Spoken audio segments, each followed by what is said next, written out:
O Brad, baka naman hanggang ngayon matitigang ka lang gusto mo bugbuga na.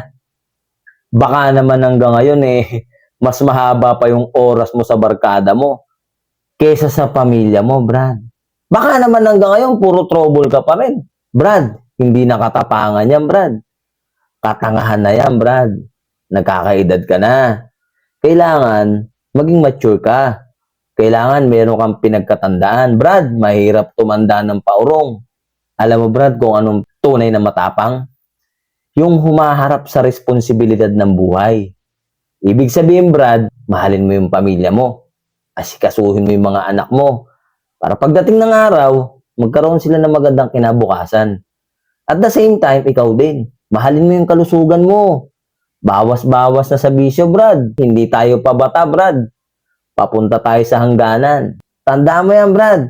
Huwag ka nang sumabay sa mga tanga. Ha? Kasi ang pakikipag-away at pagiging mainitin ng ulo, katangahan na yan, Brad. Ha? Tandaan mo yan, Brad, ha? Tandaan mo yan. O ano Brad, o ano Brad, o ano Brad, o ano Brad. Kung gusto mo na tumawa, halika manood ka dito.